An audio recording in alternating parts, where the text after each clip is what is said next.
In the darkest depths of winter, in a time when shadows stretched long and hope flickered low, there lived a king who wrestled with a terrible curse. This was not a tale woven with ogres or witches, but with the silent, slithering tendrils of sorrow. Each day brought a fresh wave of despair, threatening to drown him in its icy grip. For the king was stricken with an illness that stole his voice, his very essence, leaving him trapped within a shell of his former self. It stood as a beacon of tranquility, its windows glowing with a warm, inviting light that pierced the gloom of the winter day.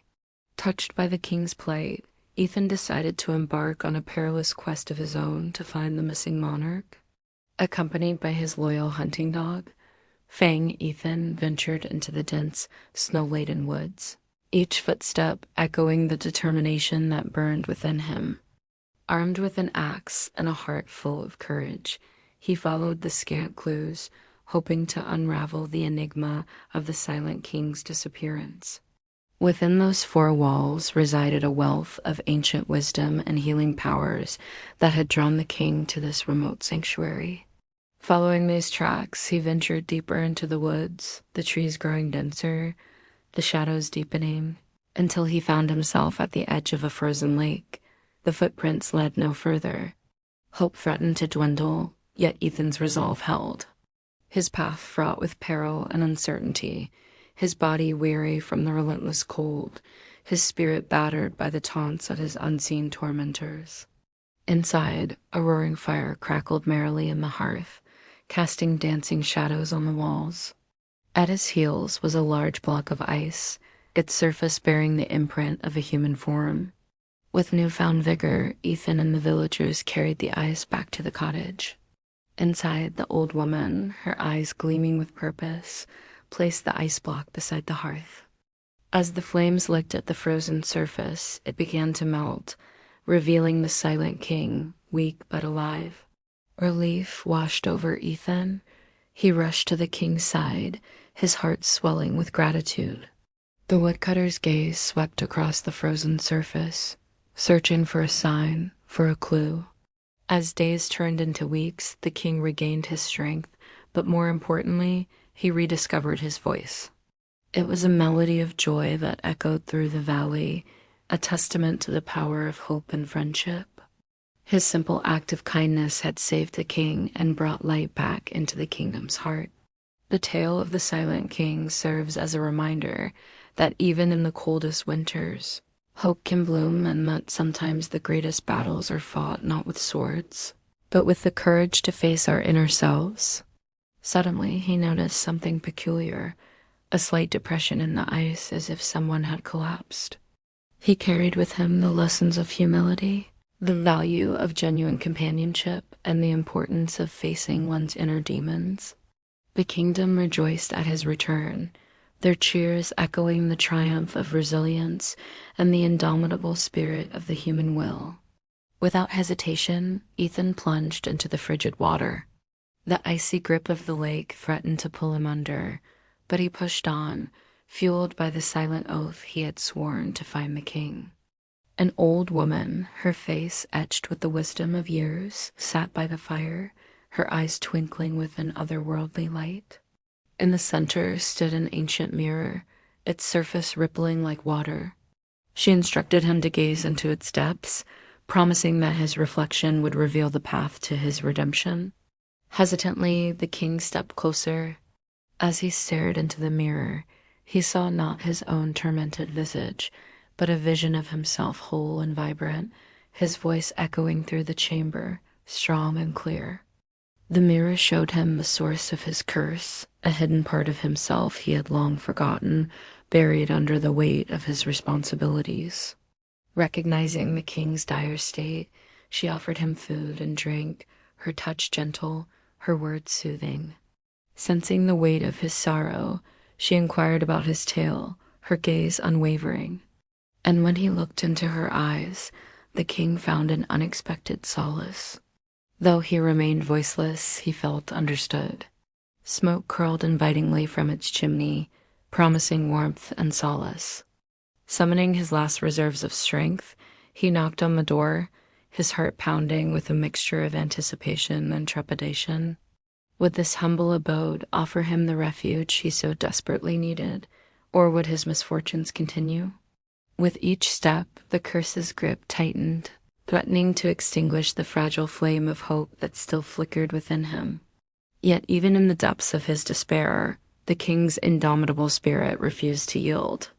The question was, would he find his way through the labyrinth of his despair to reach the haven of her wisdom? Or would the curse continue to bind him, a voiceless prisoner in a world that refused to listen? Fang, his canine companion, sniffed the air, his keen senses picking up the faintest of trails. Suddenly, a glint of sunlight on snow caught Ethan's eye. He rushed forward, his heart quickening. There, half hidden beneath a blanket of white, lay a discarded cloak, its royal emblem a silent testament to the king's presence. Overjoyed, Ethan gathered the cloak, its warmth enveloping him as if sharing the silent king's hopes and dreams. Fang barked excitedly, as if celebrating the discovery. Now, it happened one day, driven by his desperate need for a cure, he set out on a journey.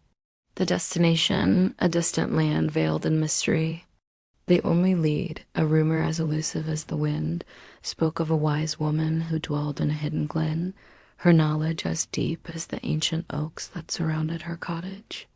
The wind, his only companion, carried tales of his misfortune, whispering his woes to every leaf and stone. As days turned into nights, the king's resolve wavered. Doubt gnawed at him, whispering insidious thoughts that mocked his dwindling hope. Was he destined to wander forever, a voiceless shadow, or would he find solace in the arms of the enigmatic wise woman?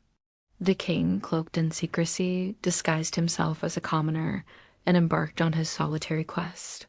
His heart heavy with the burden of his silence, his eyes fixed on the horizon, searching for a glimmer of hope amidst the bleak landscape. His journey led him through frosted fields, silent as tombstones, and across frozen rivers that mirrored the emptiness in his soul. Meanwhile, deep in a secluded valley, nestled between snow-capped mountains and shrouded in an ethereal mist, lay the wise woman's cottage. As the tale of the king's plight spread, a young woodcutter named Ethan found himself drawn into the mystery. Meanwhile, the silent king continued his arduous journey. One evening, as twilight painted the sky in hues of purple and gray, the king stumbled upon a quaint cottage nestled in a clearing. Ethan, the young woodcutter, pressed on, his determination unwavering in the face of the biting cold and the treacherous terrain. As Ethan continued his pursuit, he soon came across footprints in the snow, each print a silent plea for help. The silent king, seeking shelter from the relentless winter chill, had sought refuge in the cottage. Meanwhile, Ethan, guided by Fang's keen sense of smell, arrived at the lake's edge. The old woman, recognizing the depth of the silent king's despair, led him to a hidden chamber adorned with arcane symbols and filled with an ethereal glow. Just then, Fang emerged from the lake, shaking himself vigorously as if dispelling the chill of the water. Together, the old woman, Ethan, and the villagers nursed the king back to health. When the king was well enough to travel, he returned home, forever changed by his experiences. As for Ethan, the young woodcutter, he became a local hero, his bravery and kindness celebrated by all. And when it slows again, my friends, when the rushing is done, when the noise falls quiet and your ears can hear the stillness, you will understand what peace means. Let us sit by the edge of this story and watch it unfold. The path curved softly, like a ribbon folding through the land. The world is changed, yet the change is not forced. Nothing needs fixing. Nothing needs doing. Everything simply. May we greet the darkness without fear. May we welcome the stillness with open arms and listen to the whispers of the quiet. For that is where we will truly be free, is the warrior who once charged forth, fearless and strong, stands now with calloused hands and weary bones. You are strong, you are kind, you are brave, and you are loved. Never forget that. And until we meet again, may your cup be full and your spirit soar. Let us linger on the edge of this story. Let the words sink deep within us. Let the meaning settle in our bones. Close your eyes if you like. Breathe deeply and fully. Feel the tension leaving your shoulders, the worry lifting from your chest.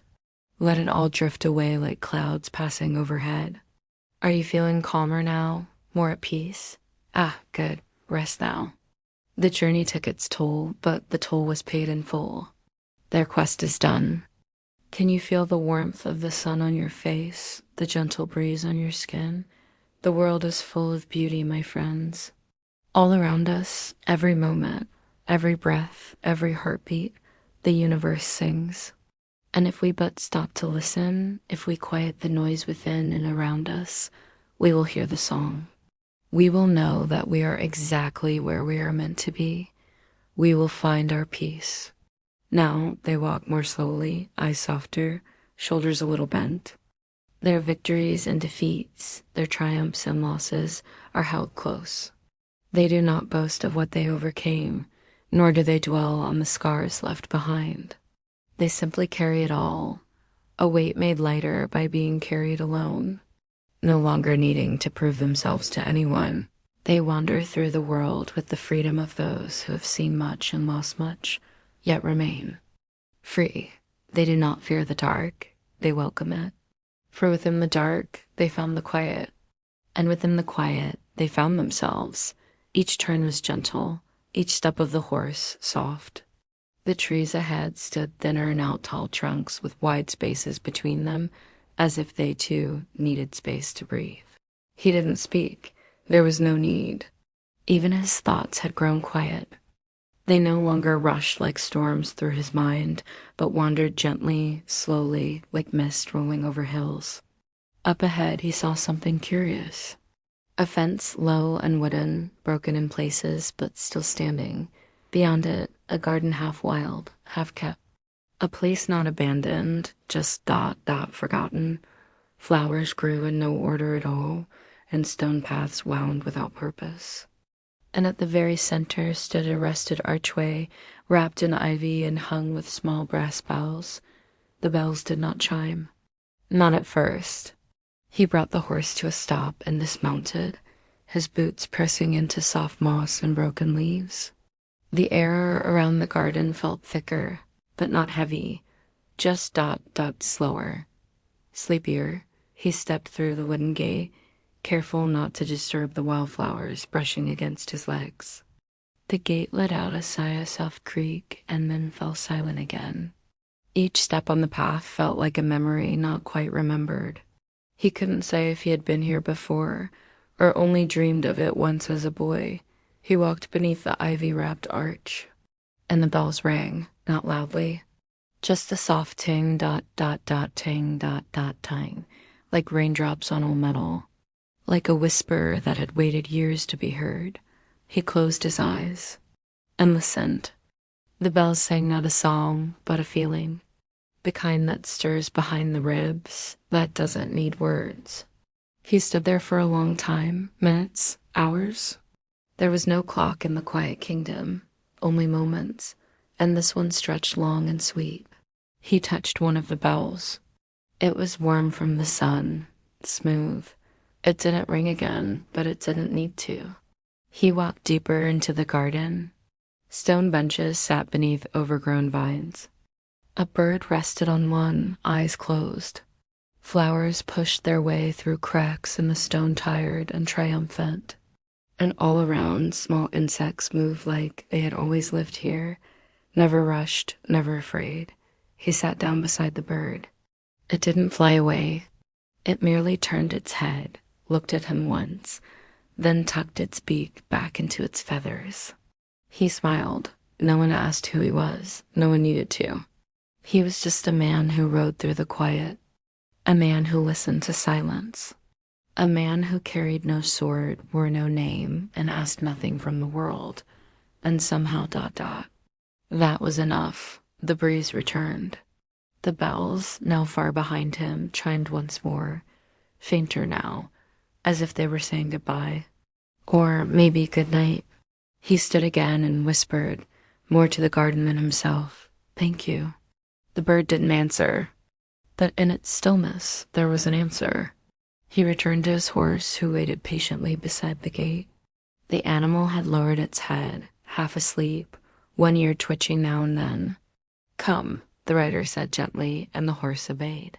They continued, not to anywhere in particular, just onward.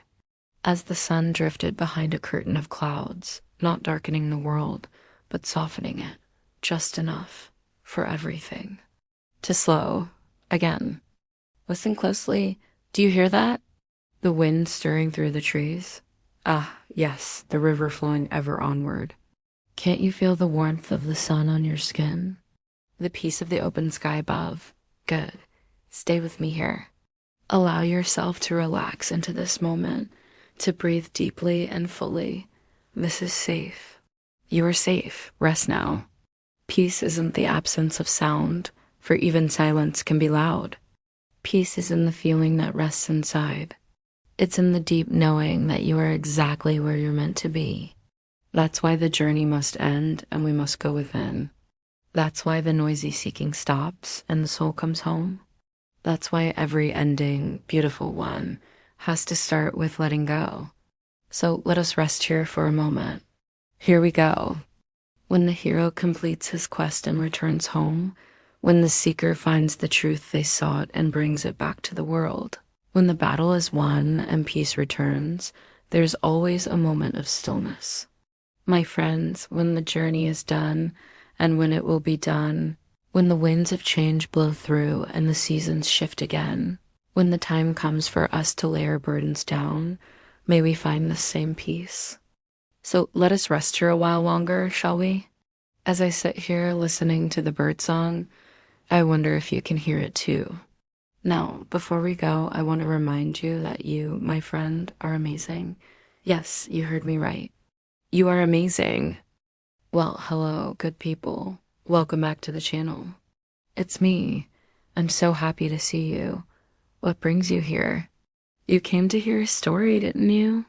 His destination was a village several days away, and though the path before him was long, he was not troubled.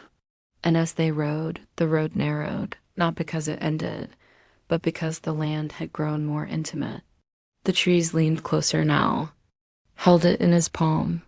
It was smooth and round, the size of a plum.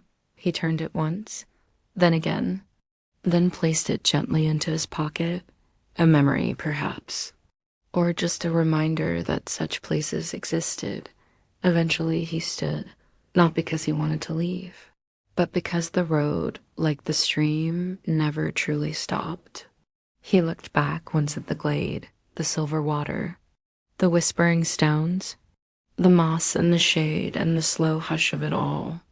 Then he returned to his horse, placed a hand on its neck. "Shall we?" he said softly. The horse flicked an ear. And so they continued, with the sound of the stream fading gently behind them like the last few words of a lullaby. The sky peeked through like a shy friend. Everything was quiet, not empty, but thoughtful, like the hush of a library at dusk. A little bit of journey, a little bit of magic, a little bit of peace. Well, that's what we have today. But please do tell me, which part of this story was your favorite? Was it the night? Was it the stream? Or perhaps this cozy spot where he sat? You must tell me. And if you have a story that you would like to share, please do. Send it on its way. Write it down, type it up, record it, make it real, and send it to the email provided below. Who knows? Your story may end up here one day. And thank you for coming to hear this one today. And of course, thank you for the tea. I do love when we have tea together. It's always so very sweet. But I think we've had enough sweetness for one day, haven't we? Time for something a little bit stronger, something with a little more spice, a little more kick. Is that right? Well, then let's take a peek inside. Oh my word, look at this. Why, this is a potion, isn't it? Look at those ingredients. Oh, cinnamon and cloves, nutmeg and ginger. And what's that? That looks like fire. Oh, yes, dragonfire, that's what it is. Are you sure? Are you really sure? Well, I guess there's only one way to find out. Here goes nothing. And it's gone. Did you see it? Did you see what happened? The potion's gone. And so are my powers. And without my powers, I am just me. And I hate spoilers, don't you? Well, I'll be seeing you next week. But until then, keep the kettle warm, keep the stories coming, and stay ever curious. Thank you so much for joining me for this tea today. I hope it was sweet and that you enjoyed it as much as I did. And I will see you next week for another adventure. Until then, take care. And then he heard it, a stream. It was not rushing. It was not loud. It did not dance or sparkle for attention. It simply flowed, steadily, endlessly, like it had been flowing for hundreds of years and might flow for hundreds more. The rider guided his horse toward the sound, through a thin patch of trees, until the path opened up into a glade. There, the stream bit through the land like a silver ribbon, worn smooth by time. The banks were soft with moss, and the water, though shallow, sang to the stones below. He dismounted again. The horse lowered its head to drink. Slow sips, no hurry. The man knelt beside the stream, cupped the water in both hands and drank. It was cool, clearer than any water he had tasted in many weeks. Not sweet, not cold, just perfect. The kind of perfect you forget exists until you find it again in a quiet place like this. He ran his hands through the water, watching as it broke around his fingers, curling and swirling like liquid glass. Beneath the surface, smooth stones of every shade rested like dreams that had fallen gently into sleep. Grays, greens, soft reds. Some were so smooth they looked polished, not by man, but by time. He let his hand drift across the surface. The stream sang back to him, a melody made of hushes and trickles, of tiny splashes against pebbles, of water pressing lovingly against the earth. Not once did it stop. It reminded him of someone, though he couldn't remember who. Perhaps a grandmother. Perhaps a mother. Or maybe just the feeling of being cared for long ago. He found a flat stone near the edge and sat. Let his boots rest in the water. Let the sound of the stream carry him away from thoughts. Birds did not sing. The wind did not call. Even the trees seemed to pause to listen. There was a peace here that could not be described, not fully, not properly.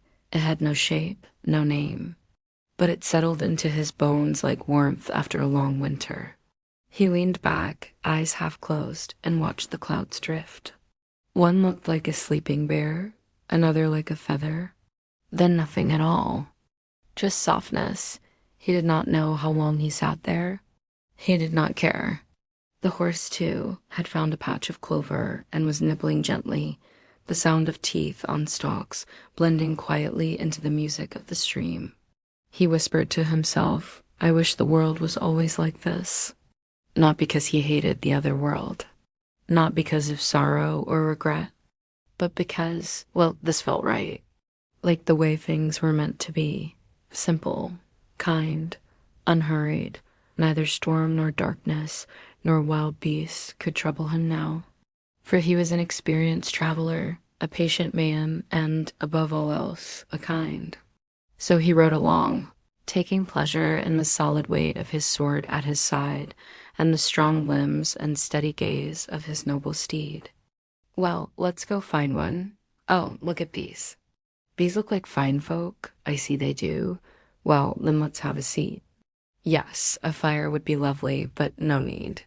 We can do this in the light of day, can't we? And since we're having tea today, why don't you join me in a nice spot in the woods? How about this? Splendid. Now, hold out your hand. Open your palm. Imagine that you're catching sunlight. Good. And now imagine that sunlight is becoming warm honey, heavy and delicious. That's it. Pour that honey into your open hand, squeeze it gently, and drink it in. That was sweet. Do you feel better now? If not, then just sit still for a while longer. There you go. You're feeling better already. Yes, that's the spirit. Now, let's begin our tale. Once upon a time, in days gone by, but not too long ago, a knight rode alone through the wood. As the hours passed, the trees grew thicker, the shadows deeper. The birds fell silent, even the wind, as if in reverence, grew hushed and still. He picked up a small stone from the water. And that's our tale. A little bit of everything, isn't it? Let's start today with a quote from author Patrick Rothfuss. There are two kinds of people in this world, those who love staying at home and those who don't. Which are you? Let me know in the comments below. Give me a cozy cabin in the woods and I'm happy. So when I heard about a place in upstate New York that offers exactly that, I knew I had to go check it out. As for me, I'm definitely more of a homebody. I mean, just look at this place. It's like straight out of a fairy tale, and the interior is just as enchanting. With its exposed beams, stone fireplace, and vintage furniture, this cottage is full of character. And the best part is you can rent it out on Airbnb. Everything else was still, very still. He stood there a moment, letting the silence settle over him. It was a different silence from the road, thicker, quieter, a silence that held its breath. He took a step forward, then another, his boots making soft thuds on the earthen floor. The air hung heavy with the scent of dried herbs and old paper. A feather, dislodged by his footfall, drifted slowly down and landed on a table. Its descent was so slow, so graceful, he could have reached out and caught it, but he didn't move. He just watched. It joined a pile of others on the table, each feather telling its own silent story of journeys taken and lands flown. Dust floated in slow spirals through the still air. A wooden chair rested beside the hearth, where ashes from some long ago fire slept like gray snow. On the wall above the mantel, a shelf held a sconce and a mirror, its glass cloudy with age. In the mirror, he saw only the darkness behind him, and in that darkness, the faintest glimmer of himself. A ghost. Was he a ghost? Had he been walking this road for so long, he'd lost count of the miles and the years? Had he forgotten why he started, what he sought? The silence hummed in his ears, resonating with the questions he hadn't asked, the answers he'd never seek. He turned away from the mirror, drawn to a set of shelves lining the far wall. They were laden with books, tiny jars, a dried herb bundle, and a roll of parchment tied with twine. Each item sat perfectly still, undisturbed, untouched. On closer inspection, he found more a quill, a scalpel, strange symbols carved into a wooden block. What were they? What had happened here? Who had lived here? Had they vanished into thin air, leaving him in their wake? A sudden rush of wind rattled the window panes, stirring the dust motes into frenzied dances. The feather on the table twitched. Then he saw it, a minuscule shift in the air, a ripple like heat haze rising from the road. The window pane, he realized, was not rattling. Someone or something was trying to push in. The first floorboard creaked under a shifting weight, then another. Footsteps. Heavy, deliberate steps, closer. Whatever it was coming inside. Slowly, hesitantly, he backed away from the shelves, each footstep echoing the thudding of his heart. The door burst open and a presence filled the room. It flowed over him like water, enveloping him in its immensity. The feather on the table was sucked upward in a silent scream. He watched, mesmerized, as it flew toward the window, where it vanished into the swirling dust motes. The air grew colder, the silence deeper. He wanted to speak, to cry out, but no sound formed in his throat. He was trapped in a tomb of silence, a prisoner of the past. Then as suddenly as it began, it stopped. The pressure lifted, the temperature rose. The silence thickened, becoming a tangible presence. He could feel its weight, its depth. It was ancient, eternal, all-encompassing. It whispered to him, not with words, but with understanding. He was not alone, never had been, never would be. He wasn't lost. He was found. The silence embraced him, enveloped him in its vastness, and in that moment, he knew he was home. And if you're headed to the Big Apple, check out my guidebook for the best places to stay, eat, and explore. Thanks again, and happy travels. Situated on nearly 700 acres of land in the Adirondack Mountains, Culler's Street Cottage is the perfect place to unwind. But what really steals the show is the outdoor deck with its hot tub and breathtaking views. Imagine waking up in the morning, brewing a cup of coffee, and stepping out onto the deck to watch the sunrise over the mountains. It doesn't get much better than that. And if you're feeling adventurous, there's plenty to do in the area. Go hiking, biking, or fishing. Or simply relax and enjoy the peace and quiet of the great outdoors. At night, cozy up next to the fire pit with a glass of wine and roast some marshmallows. It's the perfect way to end a day of exploring. Now, let's take a look at the amenities. The cottage has 3 bedrooms, 2 bathrooms, a fully equipped kitchen, and a spacious living area. So pack your bags and get ready for an unforgettable experience. Whether you're looking for a romantic getaway, a family vacation, or a solo retreat, Culler's Street Cottage has something for everyone. Thanks for joining me on this Airbnb tour. Make sure to subscribe for more amazing rentals. This is a story about a man and his horse. They had been traveling for weeks. The sky was soft, now neither blue nor gray. Just a faded silver, like parchment left in the sun. No shadows moved, no urgency stirred. It was the kind of sky that asked nothing, offered nothing. Only calm. The road led them further still, winding like a quiet thought. The trees parted again, revealing a meadow dusted in dandelions, their white heads gently swaying with the hush of the afternoon breeze. And there, tucked between 2 slow hills, stood a cottage. It looked like it had grown from the ground itself. The stone walls were covered in moss. The roof, once shingled, now wore a blanket of soft green, where small birds perched and rested. No smoke rose from the chimney. No lights blinked behind the windows, but it did not feel abandoned, just asleep. He paused on the edge of the field, gazing toward it. Even from a distance, he could feel it like the warmth of a blanket you haven't touched yet, but already know is soft. The cottage was old, kind, and full of dreams. He walked toward it slowly, leaving the horse to graze in the high grass. The earth was soft beneath his boots. The air smelled of thyme and old wood. The wooden door stood half open. Not in warning, not in fear, just in welcome. He stepped inside. A shaft of light slanted through a gap in the wall, illuminating motes that danced in the stillness. They were the only movement in the hushed room. And at some point, the stories we tell ourselves about who we are begin to seem more real than the face staring back from the mirror. We think, who is this stranger? When we don't recognize ourselves, we blame it on circumstances. Circumstances have changed us. We say, it was the illness that stole my energy. It was the job that ate my soul. It was the relationship that left me hollow. It was this or that thing.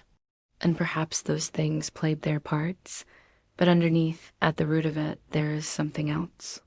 Something almost forgotten, something we're afraid to remember.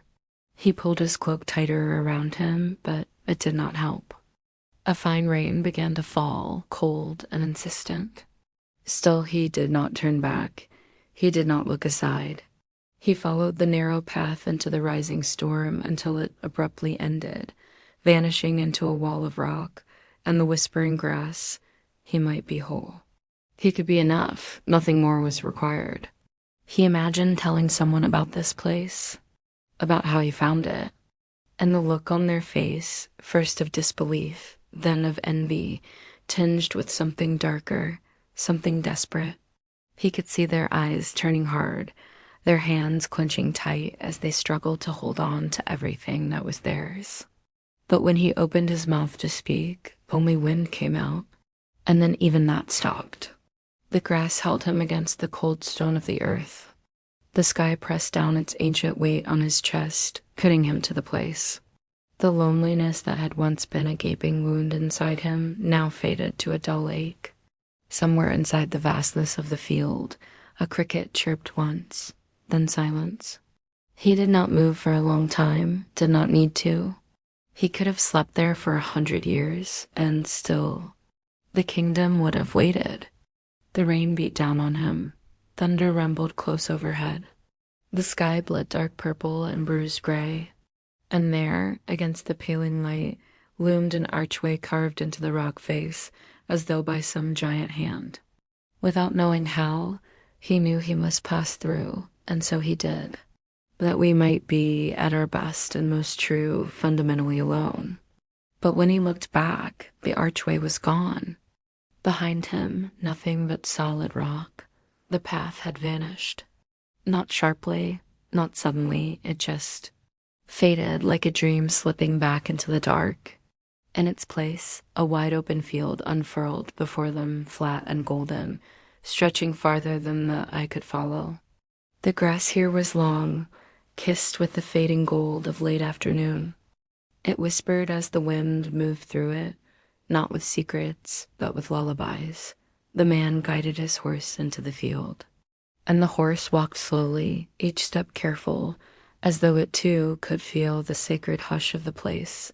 There were no markers, no signs, no walls or fences. Just openness. He breathed deeply. The kind of breath that fills not only the lungs, but the ribs and the chest and the space behind the eyes. The kind of breath that makes you forget you've ever hurried before. The field accepted them the way dreams accept dreamers. And then, without words or reason, the man brought the horse to a stop in the very heart of the field. We run from it or toward it, depending on the day. But whatever we do, we cannot outrun the truth of it. No birds called overhead, no bugs buzzed near, everything was still. He let go of the reins, the horse did not move. The man walked a few slow steps forward, then sat down in the tall grass. It cradled him like a nest. The sky above had turned the color of worn parchment again, with the edges deepening into faint lavender. One cloud drifted lazily by, shaped like a boat without sails. He lay down, and the field sighed around him. The grass swayed gently over his body, brushing his arms, his legs, his boots. He closed his eyes and felt the soft tickle of it on his skin, like the earth was gently reminding him that he was still part of it, not above, not apart, just belonging. Somewhere behind him, the horse lowered its head and began to graze again. Everything moved in slow rhythms, the wind, the breath in his lungs, the thoughts that barely stirred behind his closed eyelids. He imagined this field had once been the bed of a great lake, or perhaps a plain where giants once slept. Or maybe it was just always what it was, now a place where time itself had grown tired and lain down to rest. They rode on. The horse's hooves met the earth like slow, steady drums, soft and hollow and ancient. The kind of sound that made your eyelids feel heavier with every step. The world around them moved only a little. A leaf tumbling here, a blade of grass bending there. The rider did not know how far they had come, nor did he care. In the quiet kingdom, distance was only a thought, time only a feeling. When he woke, the sun had already dipped low in the sky. The road stretched ahead of him, just as it always had, ribboning away into the violet half-light. It beckoned, silent and still, a silent dare. He did not hesitate. He did not plan his route. He did not consider food or rest. He simply followed the road. This was the closest he had come to following his heart. The trees on either side of him grew thicker now, their branches reaching out to touch, to comfort, to contain. As the last rays of daylight slipped between them, a hushed cathedral arose, framing the fading light. The air grew cooler, sweeter. Somehow he knew that if he stopped here, if he rested beneath the sheltering trees, he would sleep well. But he did not stop. He pushed on until the trees gave way to a thicket of flowering vines, and the path became a tunnel wreathed in stars. At the end of it, just visible through the green, a sliver of moon hung in the darkening sky. The path beckoned still, drawing him on into the growing night. It twisted and turned and climbed, becoming steeper, narrower, wilder. The air grew colder, thinner, crisper. The storm raged within him as he walked. It buffeted him. It tore at his clothes. It lashed at his face. He dismounted slowly, boots sinking into the soft earth. If he could stay here forever, if he could lose himself to the endless sky. This is a story about a king who lost his crown and a queen who lost her way home. This is the story of what they found instead. He rode for a long time. Dawn had given way to day, which had yielded to this quiet hour before evening, when shadows stretched long and colors softened. The sun was a name whispered across the land, and still he did not stop. He wasn't sure how far he'd traveled, didn't care much to know. There had been days like this in the past, when his soul had ached with a grief so deep it squeezed the breath from his lungs and left him empty. It was smooth, cool, shaped like a crescent moon. Inside it there was nothing, no candle, no flame. But still, it shimmered faintly in the falling light. The lanterns seemed to drink in the colors, their glowing forms becoming more radiant with each passing moment. In that secluded haven, amidst the gentle symphony of rustling leaves and the soft murmur of the wind, he allowed himself to finally surrender to the depths of his despair. Tears welled up in his eyes, blurring the enchanting sight before him. The lanterns, now drained of their nocturnal glow, hung silently among the branches like forgotten promises. The sky above was a canvas of soft pastels, streaked with hues of rose and gold as the sun began its ascent. A moment of peace, a flicker of hope in the midst of a darkening world. They found themselves, or perhaps a part of themselves that had been lost, broken, forgotten. They found a piece of home, a whisper of belonging, a sliver of solace in a world that had turned cold. Stretching, he rose to his feet, feeling the stiffness of long hours spent in one place. The gentle pressure of the soft earth on his back, a reminder of his earthly bonds.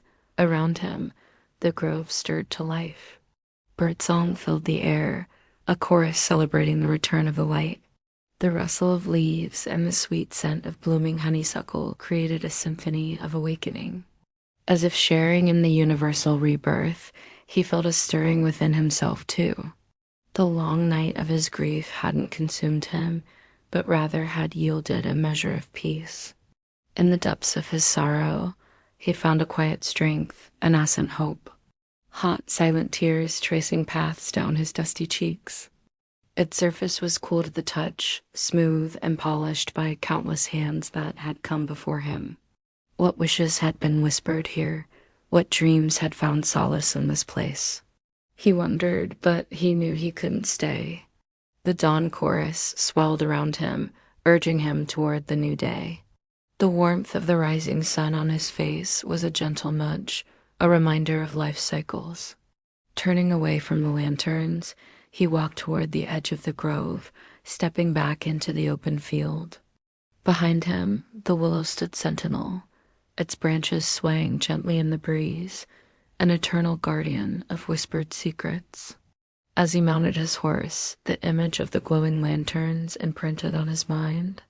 They'd become a symbol of hope, a beacon guiding him out of the darkness. The journey ahead was uncertain, but he was ready to face it. For he carried within him the quiet strength born of tears and the faint glow of lanterns illuminating the path forward. The pain that had been bottled up for so long, threatening to consume him, finally had its release. Without restraint, he let the sorrow flow through him, a cathartic outpouring that brought with it a strange sense of liberation. It was as though the willow and the lanterns, silent witnesses to his anguish, offered him the space and permission to grieve. In their tranquil presence, he found the solace he'd been desperately seeking, a sanctuary where his broken heart could mend piece by piece. He stepped beneath the willow's curtain of green, the leaves brushing against his shoulders, his back, his hair. As the last vestiges of daylight faded away, the sky deepened into a velvety expanse studded with twinkling stars. The sight above mirrored the celestial tapestry of his soul, a vast panorama of both darkness and light. The lanterns, now fully immersed in the cloak of night, continued their soft, rhythmic glow, casting dancing shadows on the ground around him. With each gentle flicker, they whispered tales of hope and resilience, reminding him that even in the darkest of nights, the faintest glimmer can guide the way. And there, under the shelter of its long arms, he sat. The lantern swayed above him, the hush of the grove surrounded him.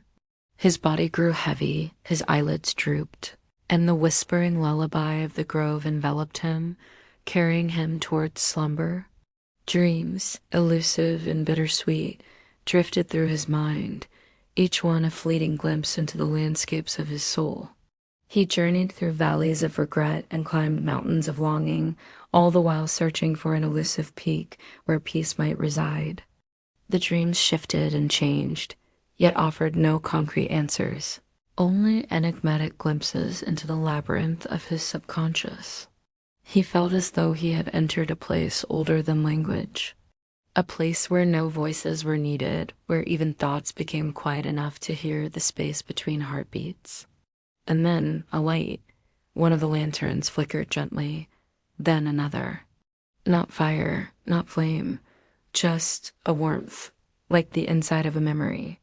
One by one, the lanterns above began to glow, not brightly, not suddenly, just a faint pulse. Amber, gold, dusky rose. Some blinked once and faded again.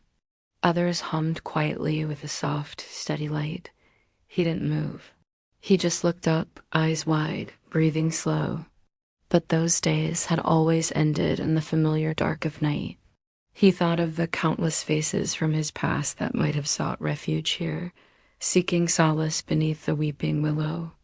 Had they too felt the pull to come here, drawn by an unseen current? And had they too whispered their hopes and dreams to the wind, only to leave them suspended among the swaying branches? Or were these lantern souls, lingering here after their owners had departed? He couldn't say for sure. So many questions echoed in his mind, yet none of them demanded an answer. It was enough to simply exist here, bathed in the warm glow of fading light, enveloped by the willow's silent wisdom. It felt as if the very essence of the grove resonated with his own internal rhythm, mirroring the silent beat of his soul. The presence of the ancient willow, the soft luminescence of the lanterns, all of it combined to create an atmosphere of profound tranquility. It was as though the grove itself understood his unspoken turmoil, offering him solace in its quiet embrace. He'd let himself cry then, had wrapped his loneliness in the comforting cloak of the night until dawn chased the shadows away. Now he kept riding into the deepening twilight, not knowing where he went, not wanting to find anywhere. When he finally opened his eyes, the light had changed again. The sky above was deeper now. Still not night, but touched by the hand of it. Just a circle of trees that had grown close together, whispering softly like old friends. Their leaves moved in waves, responding to the quiet breeze that had followed him all day. In the center of that grove stood a single willow tree. It was taller than the rest, its long arms trailing to the ground like threads of silk. The branches wept not from sorrow, but from peace. Curving down in slow motion, brushing the grass, offering shelter. And hanging from the willow's boughs, lanterns, dozens of them. Some made of old glass, colored softly in amber and pale blue. Others carved from hollow gourds, or shaped from thin wood wrapped in paper. Each one gently swaying, though no hand had hung them in recent memory. None of them were lit, but they didn't need to be. The way they moved, the way the fading light caught their edges, it was as though they glowed with memory. That quiet hour between day and dark when even the clouds seemed to move more slowly and the world took on the feeling of a sigh. He stopped his horse gently, brushing his palms along his thighs. The grass swayed as if saying goodbye. His horse looked up from grazing, blinked once, and waited. Together, they moved on. Not far ahead, the field gave way to a grove. Not thick, not wild. The rider dismounted without a word. He walked toward the willows slowly, boots silent on the soft ground. He reached out and touched one of the lanterns. For a long moment, he didn't understand what the lanterns meant. As dusk deepened, the sky transformed into a canvas of vibrant hues, painted with streaks of fiery orange and soft lavender. Time lost all meaning within that sacred grove. Hours melted away like drops of water on a thirsty root. Wrapped in the soothing embrace of the willow and bathed in the ethereal light of the lanterns, he leaned back against the rough bark of the tree. When he awoke, the first rays of dawn were filtering through the leaves of the willow, painting dappled patterns on the ground. Turning to go, he paused beneath the willow, reaching out to touch one of the lanterns. And so the king who lost his crown and the queen who lost her way home found something else instead. Hey friends, thanks for tuning in to another episode. Today we have a very special story. Morning did not come with brightness, it came with quiet. A kind of quiet that wrapped itself around the trees and the path and the sky, like a soft shawl worn by an old friend. When he opened his eyes beneath the willow tree, the lanterns above had gone dim again, not vanished, just resting. The leaves hung still. The air was gentle, cool, and unmoving. He stood without speaking. His body was rested, his breath long and easy. The grass was slightly damp with the softest dew. Somewhere far off, a single bird called out once, then fell silent again. The horse was there, just beyond the edge of the grove, watching him, unmoving, loyal, steady. He nodded once. And the journey continued. The path returned beneath his feet, not a trail, exactly, but the suggestion of one, pressed down grass. The memory of footprints, faded and soft, as if others had walked this way once, but not recently and not in a hurry. He followed those whispers in the ground, each step a hush, each breath a slow echo. The trees began to thin, and the land opened wide once more. But this time, it wasn't a meadow. It was something quieter. A long stretch of open earth, bare and golden, with just enough rise and fall to give it shape like a sea that had stilled forever. Here and there, the path deepened into gentle hollows. In those dips, the wind collected like sleep in a child's eye. And then he heard it, not a voice, not a sound made by anything living, but the echo of footsteps from long ago. They did not come from behind him nor ahead. They seemed to be everywhere, all around, faint, distant, like someone had walked through the same place 100 years ago, and the earth remembered. He paused, closed his eyes, listened. Step, step, step. No fear, no urgency, just presence. It was not haunting. It was sacred. He began to walk again, and with every step, it was as though he stepped into a footprint left by someone before him. Not quite visible, but felt, known. There had been others. Other wanderers, other dreamers, other quiet souls who had walked these lands without needing to be seen, without needing to be known, only to feel and to move and to rest. He imagined them, a woman in a long gray cloak, pausing to look at the sky, a child dragging their stick through the dirt, humming to themselves, an old man with a walking stick, breathing through his beard, a silent traveler with no name and no past, just like him. He wasn't alone. Even in solitude, he was part of something. A line of slow, gentle footsteps across time. He smiled softly. As he walked, the wind returned, only a little, enough to lift the hem of his cloak, enough to send the few strands of grass bending, and still again. Far off in the distance, the land curled upward, a soft hill. He made his way there, unhurried. At the top, he found a wooden post, old, cracked, barely standing. Tied to it, a length of ribbon, faded blue, worn by weather, fluttering in the breeze like it remembered someone. He reached out, touched it gently. It felt like silence. It felt like the echo of a memory that wasn't his, but somehow still belonged. He stood there a while, not looking back, not looking forward, just being. And beneath his boots, the old footsteps stayed still, content to be remembered by no one but the earth. From the hilltop, he descended slowly. The path had no sharp edges.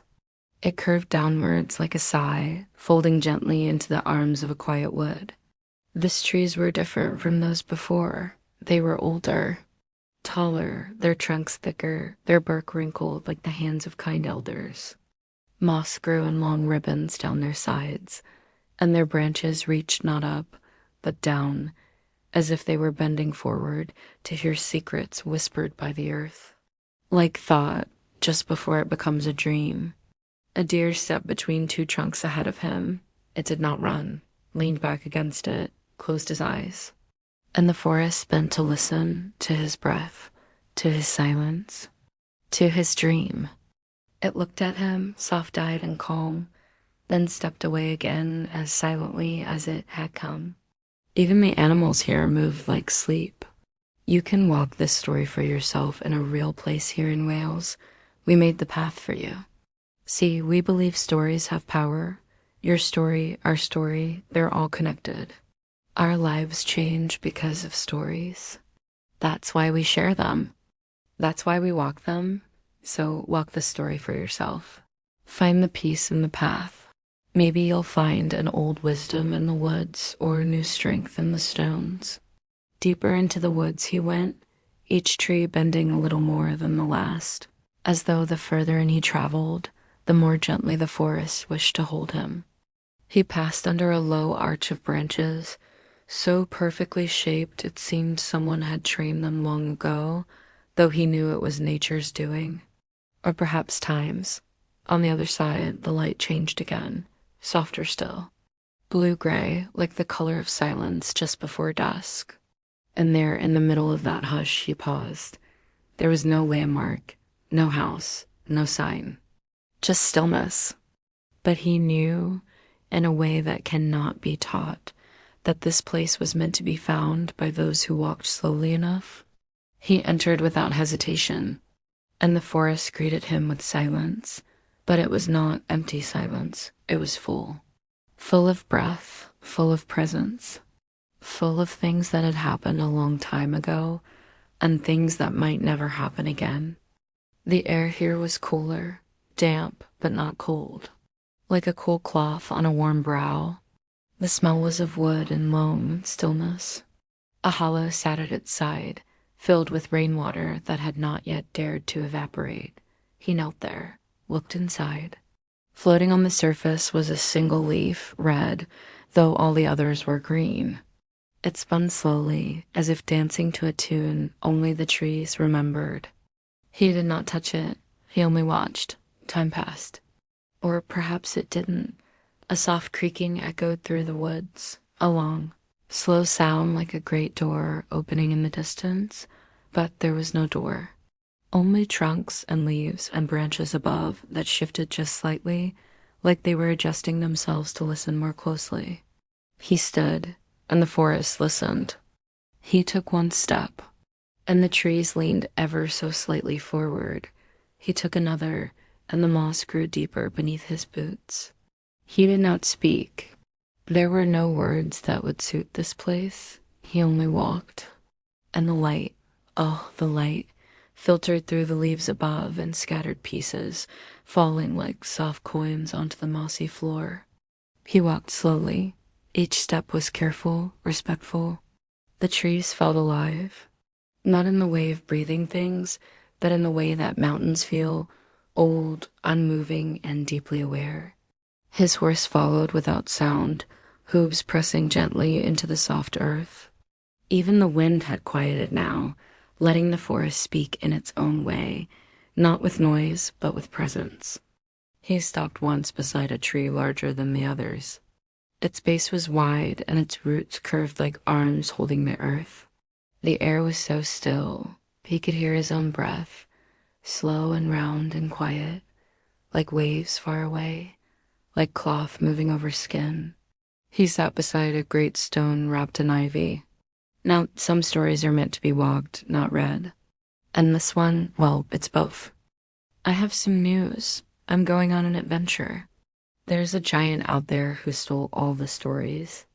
And unless I can find him, we'll never get them back. If you want to help, you'll have to go with me. So are you ready? Are you ready to have an adventure with me? You know what happens next. And when I looked back, I couldn't see the entrance to the forest anymore. Not a big clearing, just a little space between the trees. And I could see patterns in them, lines and swirls and dots. It was as if someone had carved my memories into the stones themselves. I don't know if I passed out or fell asleep, but when I opened my eyes again, the forest had changed its posture once more. A patch of grass, perfectly round, in the center of which was a pool no wider than a dinner plate. And together we moved forward once more, slowly, like a leaf floating down a quiet stream. No destination, no need for one. Just a path that had always been there, waiting, perfectly flat, perfectly still. And in that circle of water, a mirror, not a made mirror. Not of metal or glass, but a mirror formed by nature. The water had no ripple, no movement, no flaw. I stepped closer, knelt, and looked inside. At first, it showed only the sky, pale and patient above me. Then it showed the branches. Then myself, but not myself as I was now. A boy, tired-eyed but curious, not frightened, not burdened, just searching. The face looked back at me calmly, as though it had been waiting in that tiny patch of water for a very long time, maybe years. Maybe lifetimes. I didn't reach for it. I didn't need to. Instead, it just nodded, and the face smiled, then faded. The mirror returned to stillness. Sky again, branches, nothing else. I stood. The moment had not asked for much, just attention, just stillness. And now it was done. A soft wind passed through the grass, one gentle wave, then quiet again. And I understood something, though no words could quite hold it. Sometimes the things we're meant to remember will wait patiently for us, even if we forget them first. The light was paler now, not morning, not quite evening. The kind of light that makes the trees look like tall shadows, soft-edged and fading. Even the moss seemed to whisper slower now. Everything had settled even deeper into itself. I stood. Stretched without effort, the forest didn't mind. My horse was there, waiting, resting one hoof with eyes half closed. It raised its head just slightly, and with no word spoken, we began again, walking deeper through trees that no longer leaned, but now watched in stillness. The path beneath them began to shimmer. It was not wet. It had not rained. But something in the ground held light, like polished stone or very old glass. Each step brought small flashes beneath the moss, glints like memory, hints of reflection. But I couldn't make out the shapes. I couldn't remember them. Then I knelt, pressing my palms against the rough stone. Suddenly, colors filled my vision. Blue and green and white, like the brightest summer sky, like a waterfall in sunlight, like the coldest winter frost. It hurt my eyes to look at it, but I didn't move. Colors swirled around me, threaded through my limbs, shook my head, whispered in my ears, pounded in my chest. Then it stopped. The voices fell silent. The colors faded. The stones were cold and hard once more, and I was shaking. But in the middle of it was a ring of stones, maybe 20 of them, maybe 30, just enough to make a small circle. And I remembered nothing. Not what they were, not why I'd come here, not anything. But as I stepped into the ring, something stirred deep inside me, something I thought had vanished completely. Curiosity. I felt small and insignificant in that place, yet also lighter somehow, freer. And the forest behind me rumbled with unseen energy. That's when I heard the whispers. At first, they were just sounds, dry and crackling. Then I realized they were voices, many of them. Voices speaking to me, speaking to each other. Some were gruff, some were soft. Some quick and sharp, others slow and heavy. They were saying all sorts of things, things I couldn't understand, things I didn't want to understand. They spoke of roots and rocks, of darkness and dawn, of secrets kept and truths forgotten. I didn't want to listen, but the more I tried to block them out, the louder they grew. That's when I looked down. It was as if I'd walked through a door into another world. Only this world felt older, deeper, quieter. And after a while, I heard the sound that told me I was almost at my beginning, the place where I stopped being me. Because when the path shifted beneath my feet and I saw it, I wanted to stop my journey right then and there. I wanted to turn away. I wanted to run back as fast as I could. But I didn't. I kept walking. You say, yes, I am ready to walk the same road in reverse. I didn't know where that was, but I did know one thing. When I woke up, I was here, beneath this big old stone. And when I close my eyes, I can almost feel the sun on my face and hear the crickets in the grass. But I don't remember coming here. Don't remember falling asleep beneath the stone. But when I opened my eyes, the forest had changed its posture once more. The light was paler now, not morning, not quite evening. The kind of light that makes the trees look like tall shadows, soft-edged and fading. Even the moss seemed to whisper slower now. Everything had settled even deeper into itself. I stood, stretched without effort. The forest didn't mind. My horse was there, waiting, resting one hoof with eyes half closed. It raised its head just slightly, and with no words spoken, we began again, walking deeper through trees that no longer leaned, but now watched in stillness. And so I would tell you all about the talking tree and the cloud creature and the grumpy troll under the bridge. Oh, and how my brother always got lost when we played hide and seek, and how one day I pretended he wasn't my brother anymore, because I was tired of sharing my toys. Yes, I would tell you all those things. All the stories I knew by heart, but the thing is, I don't remember them anymore. They're gone, because a giant went around while we were sleeping and stole them all. And when I woke up, the world didn't feel the same. Not like when you wake up in the middle of the night and your blanket has fallen off, or when you wake up before everyone else and the house is silent, or when you wake up somewhere strange and you have no idea how you got there. It was worse than any of those, because when I woke up, I didn't just lose my stories. I lost everything. My name, my home, my whole life before that day. I was empty. And it took me a long time to realize that the best way to find my stories might be to go back to the place where I started losing them. The path beneath us was softer now, not muddy. Not dusty, just yielding and cool. It was a clearing. The stones beneath my feet were shining. Now, not brilliantly, just with a steady inner light, like moonlight on snow. I don't know how long I sat there. I don't know if I cried out or screamed. Then, between two low hills, we found it. I turned from the circle. The horse stood where I'd left it, calm and steady.